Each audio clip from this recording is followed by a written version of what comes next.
پھر آپ مجھے بتائیں کہ اس میں سے کیا بات غلط تھی؟ کیا یہ پہلے دن نہیں مانا جا سکتا تھا کہ ان کو 8 دن سے زیادہ ان کو اپنی ڈیڈ باڈیز جوانوں کی رکھ کے ان کو بیٹھنا پڑا؟ وہ ڈیڈ باڈیز جو پہلے ہی اللہ تعالیٰ رحم کرے جس وہ سچویشن میں تھی، ان کی فیملیز نے جو کچھ بتایا. اس میں جو معاہدہ ہے وہ 8 نکاتی ہے. پہلا یہ ہے کہ جوڈیشل کمیشن کی تشکیل کے لیے حکومت بلوچستان ہائی کورٹ کو متعلقہ ٹی او آرز کے مطابق آج ہی مراسلہ جاری کرے گی کہ وہ جوڈیشل انکوائری کرے.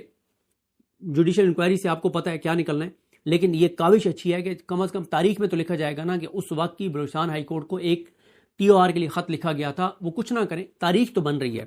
دوسرا یہ ہے کہ حکومت بلوچستان تمام جو پورے صوبے میں جو دہشت گردی کے واقعات سے جو اضلاع متاثر ہیں، خاص طور پہ زیارت، منگلا اور شابان، جو علاقے بھی ہرنائی، خوست، قلعہ عبداللہ، کوئٹہ، پورے بلوچستان میں حکومت بلوچستان دہشت گردوں، بھتہ خوروں، مسلح گروپس اور جرائم پیشہ عناصر کے خلاف سخت اقدامات کرتے ہوئے انہیں ختم کرے گی. اس سلسلے میں وزیر اعلیٰ کی سربراہی میں امن و امان کے حوالے سے تمام اسٹیک ہولڈرز، سیکورٹی اداروں کے سربراہان، پولیٹیکل پارٹیز، شہداء کے لواحقین کے ساتھ اگلے ہفتے ان کیمرہ اجلاس جو ہے وہ منعقد کیا جائے گا. بہت زبردست، بالکل ٹھیک ہے. بٹھائیں ان کو، بتائیں آپ کیا کر رہے ہیں، ان کی سنیں. بلکہ یہ مستقل کمیٹی ہونی چاہیے جہاں پہ اصل اسٹیک ہولڈرز بیٹھے ہوں، کیونکہ حکومت تو فارم 47 کی ہے. اصل اسٹیک ہولڈرز تو یہ ہیں جن کے میں نے آپ کو نام لیے ہیں، جو اچکزئی صاحب سمیت یہ سارے، پی ٹی آئی، اختر جان مینگل، یہ سارے بشمول مارنگ بلوچ، اصل تو بلوچستان کے اسٹیک ہولڈرز یہ ہیں. اصل یہ حکومت تو عوام کی نمائندہ حکومت نہیں ہے بلوچستان میں.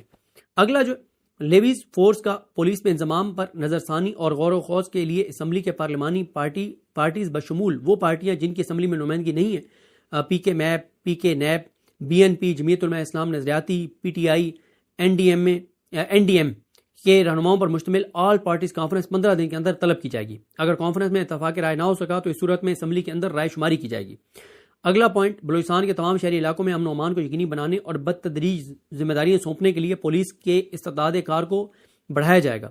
5واں پوائنٹ، ضلع زیارت اور خاص طور پہ آگے جو مخصوص ان کے علاقوں کے نام لکھے گئے ہیں کہ ان سے ملحقہ علاقوں میں زمینوں سے متعلقہ وزیر ریونیو کی سربراہی میں ایک کمیٹی تشکیل دی جائے گی، جس میں تمام متعلقہ سرکاری افسران اور علاقے کے جو ہیں وہ پٹہ داران اور مالکان کے 5 ممبران کمیٹی کا حصہ ہوں گے، جو کہ متعلقہ علاقوں کی زمینوں کے سیٹلمنٹ کے حوالے سے جو بھی فیصلے ہوں گے وہ کریں گے.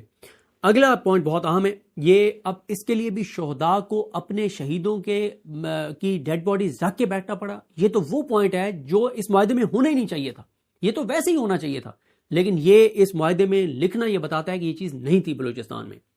وہ ہے کہ تمام شہداء بشمول سویلین شہداء کے لواحقین کو مروجہ پالیسی کے تحت شہید ڈکلیئر کیا جائے گا اور ان کے لواحقین اور بچوں کی کفالت اور تعلیم حکومتی پالیسی کے عین مطابق کی جائے گی اور معاوضہ مروجہ جو پالیسی ہے اس کے تحت دیا جائے گا.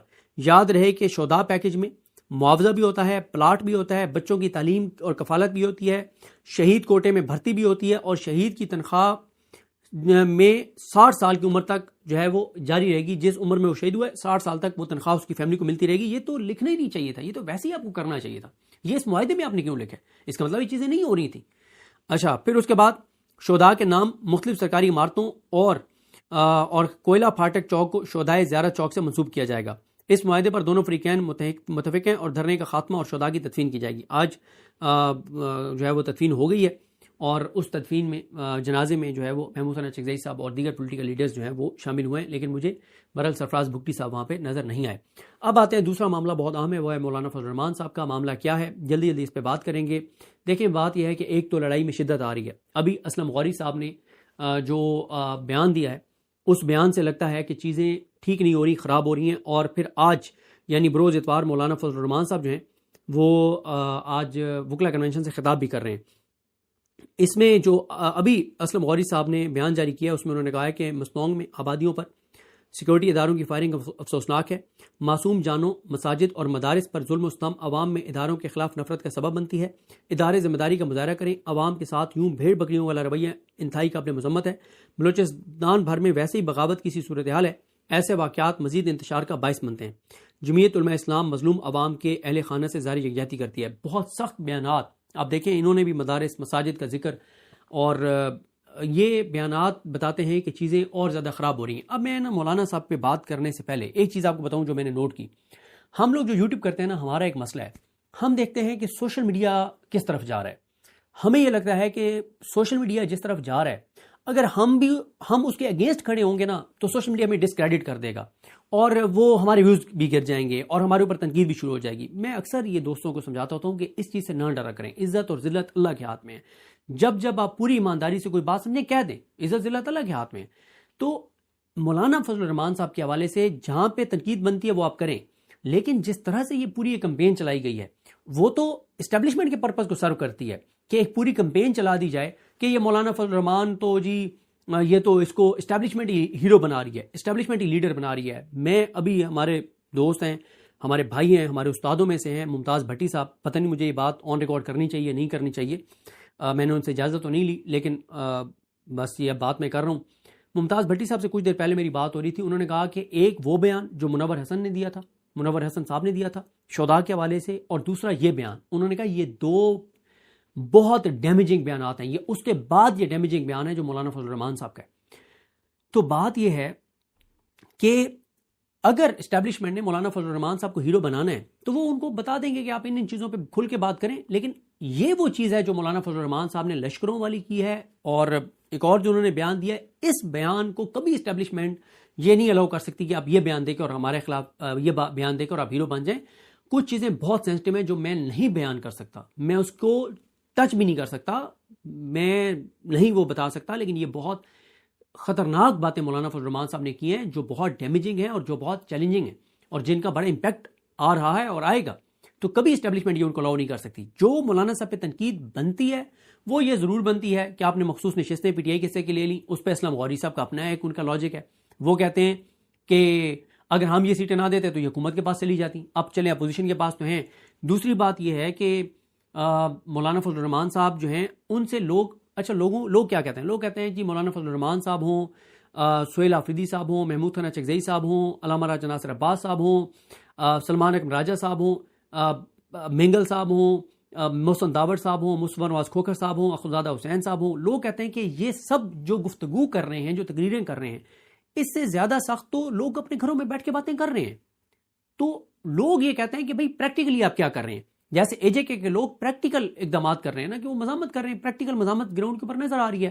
بلوچستان میں لوگ بیٹھے نا، مزاحمت انہوں نے پریکٹیکل کی. لوگ مولانا فضل الرحمان صاحب سے اس لیے تھوڑا سا وہ کر رہے ہیں کہ بھئی آپ پریکٹیکل کب کریں گے، آپ کب اپنے لوگوں کو لے کے اور آپ اس حکومت کے خلاف مزاحمت سڑکوں کے اوپر کریں گے. گو کہ میں یہ بات مانتا ہوں کہ بات کرنا بھی مزاحمت ہے. کسی ایک ایسے ٹویٹ کو جس میں سچ بیان کیا گیا ہو اس کو ری ٹویٹ کرنا بھی مزاحمت ہے. کسی اچھے بیان کو اپنے واٹس ایپ اسٹیٹس پہ لگانا بھی مزاحمت ہے. یہ چیزیں اس وقت مزاحمت کا حصہ ہیں، یہ ساری چیزیں مزاحمت کا حصہ ہیں. لیکن لوگ کہتے ہیں پریکٹیکلی آپ سڑکوں کے اوپر مولانا فضل الرحمان صاحب کیوں نہیں آتے. یہ بالکل ایک لوگوں کا جائز سوال ہے. لیکن اب ہم بات کرتے ہیں کہ یہ کیوں ہو رہا ہے. ایک ظاہر ہے یہ تاثر ہے بہت سے لوگوں میں، اور اکثریت ہے ان کی سوشل میڈیا کے اوپر، جو یہ سمجھتے ہیں کہ مولانا صاحب کو لیڈر بنایا جا رہا ہے اور لیڈر بنا کے اور ان کو کے پی کی حکومت دے دی جائے گی. میں اس سے بالکل اتفاق نہیں کرتا. او بھائی کیسے دے دیں گے آپ مولانا فضل الرحمان صاحب کو کے پی کی حکومت؟ اور بھائی اس وقت حالات یہ ہیں کہ عمران خان صاحب نے علی امین گنڈاپور صاحب کو ہٹا کر سہیل آفریدی کو نامزد کیا.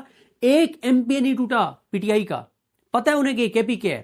اور دوسری بات یہ ہے کہ یا تو یہ ہونا کہ کے پی میں آپ کہیں کہ لوگ پی ٹی آئی کے اگینسٹ مولانا صاحب کو اس لیے لوگ وہاں کے پریفر کرنا شروع کر دیں گے کہ مولانا صاحب گراؤنڈ کے اوپر آ جائیں، وہاں پہ آپریشن کے خلاف، ڈرونز کے خلاف.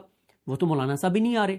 تو میں اس لاجک سے بالکل اتفاق نہیں کرتا کہ مولانا فضل الرحمان صاحب کو ہیرو بنا کے کے پی کی حکومت دی جائے گی. بالکل یہ ممکن نہیں ہے کہ جو ہے وہ اس طرح سے. بلوچستان ہاتھ سے نکل رہا ہے. اے جے کی صورتحال آپ کے سامنے ہے. افغانستان کے ساتھ ہم حالت جنگ میں ہیں. انڈیا تیار بیٹھا ہے. انٹرنیشنلی دیکھیں ہماری کیا امپلیکیشنز ہو رہی ہیں. ای یو کی رپورٹ آ رہی ہے. اتنی چیزیں ہو رہی ہیں. پیٹرول ڈیزل کی قیمتیں کہاں چلی گئی ہیں، بے روزگاری کہاں پہ چلی گئی ہے، انسرٹینٹی کہاں پہ چلی گئی ہے. ایسے میں آپ ایک اور کٹا کھول دیں گے ایک پورے صوبے کا. تو اس سے میں پوری ایمانداری سے بتا رہا ہوں کہ میں بالکل اس لاجک سے تو اتفاق نہیں کرتا کہ مولانا صاحب کو ہیرو بنا کے اور اچھا پھر ایک یہ ہے کہ اسٹیبلشمنٹ چاہتی ہے کہ اینٹی اسٹیبلشمنٹ جو ایک سپورٹ ہے وہ تقسیم ہو جائے. تو اس لیے انہوں نے کہا، میں پھر وہی کہوں گا کہ وہ ان بیانات کی اجازت نہیں دے سکتے کہ آپ یہ بیانات دے کے اور اینٹی اسٹیبلشمنٹ جو ہے نا وہ آپ وہ کریں، تقسیم کریں. پھر ایک ہے کہ جی مولانا صاحب حصہ مانگ رہے ہیں. مولانا صاحب سے زیادہ کون چیزوں کو سمجھتا ہے؟ اندھے کو بھی نظر آ رہا ہے کہ یہ سسٹم گر رہا ہے. یہ کشتی ڈوب رہی ہے، ڈوبتی ہوئی کشتی میں کون بیٹھتا ہے؟ بالکل میں یہ بات نہیں مانتا کہ مولانا صاحب اپنا حصہ مانگ رہے ہیں سسٹم سے، میں اس کو بالکل نہیں مانتا کہ یہ بات بھی ہے۔ ہاں، جو چیزیں مجھے لگتا ہے کہ یہ ہو سکتی ہیں، جن میں سے ایک، شہزاد اکبر صاحب نے یہ کہا کہ ہو سکتا ہے مولانا صاحب کو سسٹم کے اندر سے کسی نے آنکھ ماری ہو کہ چیزیں خراب ہیں اور یہ سسٹم گر سکتا ہے تو آپ ایکٹیو ہو جائیں، یہ بالکل ہو سکتا ہے۔ یا مولانا صاحب خود بھی اتنے ایکسپیرینسڈ سیاستدان ہیں کہ ان کو نظر آ رہا ہے کہ یہ کشتی ڈوب رہی ہے، یہ سسٹم گر رہا ہے، تو یہ ہو سکتا ہے کہ دیکھیں شادیوں میں کچھ لوگ ایسے ہوتے ہیں کہ کچھ لوگ ہوتے ہیں وہ ساری رات جاگتے ہیں، دیگیں پکواتے ہیں، انتظامات کرواتے ہیں، شادی ہال میں انتظامات سارا کچھ کرتے ہیں، اور ایک بندہ اینڈ پہ آتا ہے میری طرح کا، جب کھانا لگ رہا ہوتا ہے میری طرح کا بندہ آتا ہے، انٹری مارتا ہے اور وہاں کھڑے ہو کے اور ساروں کو لائن حاضر کر دیتا ہے۔ اچھا جی، مہمانوں سے پوچھنے لگ جاتا ہے جی سب کچھ مل رہا ہے، یہ وہ سارا کچھ، اور جتنے لوگ شادی میں آئے ہوئے ہوتے ہیں ولیمے میں، ان کو لگتا ہے کہ یہ مین بندہ انتظامیہ، یہ سارا جو آپ انتظام دیکھ رہے ہیں یہ سارے کے پیچھے یہ ہے۔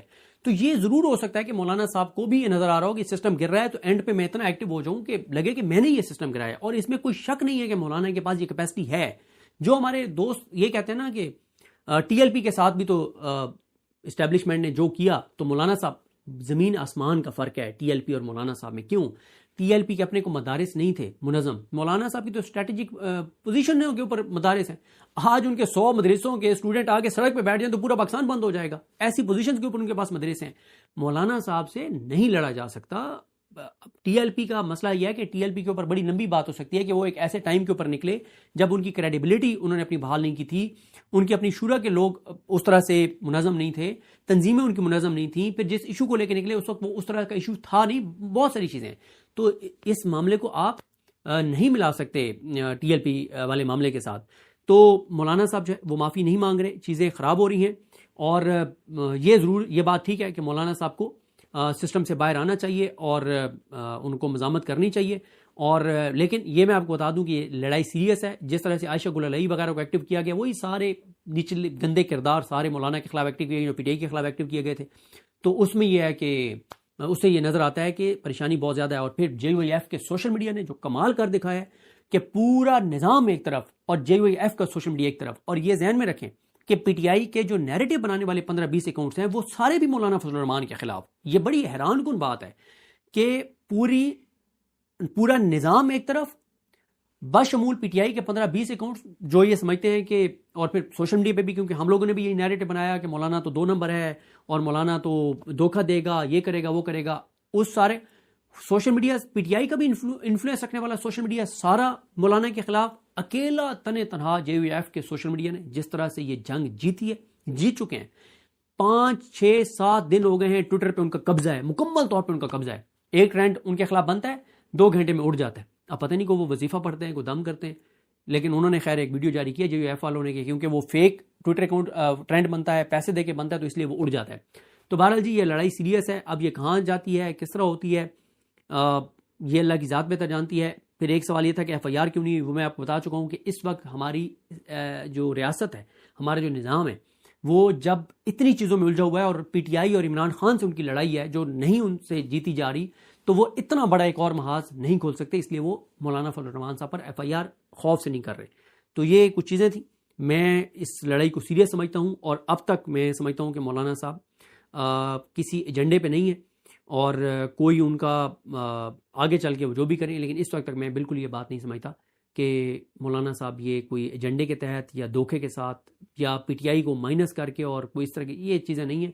لڑائی سیریس ہے اور پس پردہ اس میں بہت ساری چیزیں ہیں۔ پی ٹی آئی کے ایم این اے سے ان کی ملاقات ہوئی، جس میں انہوں نے پی ٹی آئی کے ایم این اے کو کہا کہ آپ لوگوں کو کوئی پتہ نہیں ہے کہ کون عمران خان کے ساتھ کھڑا ہے، کون کس کے ساتھ کھڑا ہے، اور آپ لوگ پتہ نہیں سنجیدہ ہیں نہیں ہیں۔ انہوں نے کہا، مولانا صاحب ایک نے لائٹر نوٹ پہ کہا کہ مولانا صاحب یہی ہمارے آپ کے بارے میں خدشات ہیں۔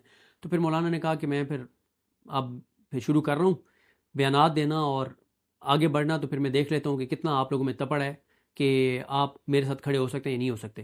تو آپ دیکھ لیں پی ٹی آئی کتنی ایک مولانا فضل الرحمان صاحب کے ساتھ پی ٹی آئی پاکستان کھڑی ہے، وہ آپ کے سامنے ہے، مجھے کوئی اس پہ جواب دینے کی ضرورت نہیں ہے۔ تو دیکھتے ہیں چیزیں کیسے آگے بڑھتی ہیں، لیکن ابھی تک تو نظام کے ہاتھ سے چیزیں نکلتی چلی جا رہی ہیں، اور آج مولانا صاحب نے ایک اہم خطاب بھی کرنا ہے۔ اب وہ اپنے بیان کی وضاحت کرتے ہیں، اس کو واپس لیتے ہیں، اسے سخت تقریر کرتے ہیں، تو دیکھ لیتے ہیں آج۔ مجھے اپنی دعا میں یاد رکھیں، الکریم ہم سب کا حامی ناصر ہوں۔ اللہ